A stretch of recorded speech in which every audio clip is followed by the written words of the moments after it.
देश की प्रमुख एयरलाइन एयर इंडिया एक बार फिर अलर्ट मोड पर है। बोइंग 787 ड्रीम लाइनर विमान के फ्यूल कंट्रोल स्विच में सामने आई तकनीकी गड़बड़ी के बाद एयर इंडिया ने अपने पूरे 787 बेड़े की जांच शुरू कर दी है। मामला लंदन से बेंगलुरु आने वाली फ्लाइट से जुड़ा है, जहां उड़ान से पहले ही पायलट की सतर्कता ने एक बड़ा हादसा टाल दिया। सवाल उठता है, क्या ड्रीम लाइनर विमानों में फ्यूल सिस्टम पूरी तरह सुरक्षित है?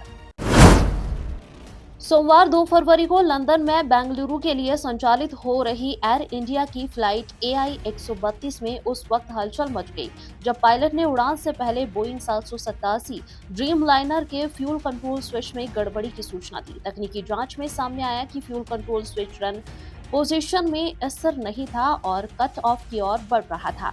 रन पोजीशन इंजन को चालू रखने के लिए होती है, जबकि कट ऑफ का मतलब सीधे इंजन बंद होना। विमान में उस समय करीब 200 यात्री सवार थे, लेकिन पायलट की सतर्कता के चलते विमान को उड़ान भरने से रोक दिया गया। शुरुआती जांच के बाद इस तकनीकी समस्या को गंभीर मानते हुए एयर इंडिया ने अपने पूरे बोइंग 787 ड्रीमलाइनर बेड़े की दोबारा जांच शुरू कर दी। सूत्रों के मुताबिक एयर इंडिया की करीब आधे 787 विमानों की जांच पूरी हो चुकी है और अब किसी अन्य विमान में ऐसी गड़बड़ी नहीं पाई गई है, लेकिन शेष विमानों की जांच अभी जारी है। एयरलाइन की इंजीनियरिंग विभाग ने इस पूरे मामले को प्राथमिकता के आधार पर सीधे बोइंग कंपनी को भेज दिया है। एयर इंडिया के फ्लाइट ऑपरेशंस के सीनियर वाइस प्रेसिडेंट मनीष उपल ने सभी 787 पायलटों को ईमेल भेजकर जानकारी दी कि जब तक बोइंग की ओर से आधिकारिक जवाब नहीं आता, तब तक एहतियातन पूरे बेड़े में फ्यूल कंट्रोल स्विच लैच की दोबारा जांच की जा रही है। जिन विमानों की जांच पूरी हो चुकी है, उनमें फिलहाल कोई असामान्यता सामने नहीं आई है।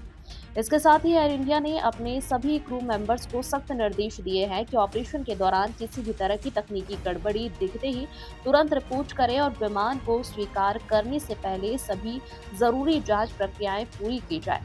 गौर करने वाली बात यह है कि पिछले साल जून में अहमदाबाद में बोइंग 787 8 विमान के हादसे के बाद भी फ्यूल कंट्रोल स्विच पर सवाल खड़े हुए थे।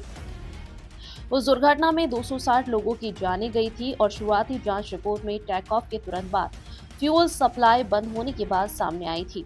इसी वजह से अब इस ताज़ा घटना को बेहद संवेदनशील माना जा रहा है। फिलहाल एयर इंडिया के पास कुल 33 बोइंग 787 विमान हैं, जिनमें 26 बोइंग 787 8 और 7 बोइंग 787 9 शामिल है। इनमें कुछ विमान विस्तार से जुड़े हैं और एक कस्टम मेड ड्रीम लाइनर को हाल ही में जनवरी में बेड़े में शामिल किया गया है। यात्रियों की सुरक्षा सर्वोपरि है और यही वजह है कि एयर इंडिया इस तकनीकी गड़बड़ी को हल्के में लेने के मोड में नहीं है। अब सबकी नजर बोइंग की रिपोर्ट और आगे होने वाली कार्रवाई पर टिकी है।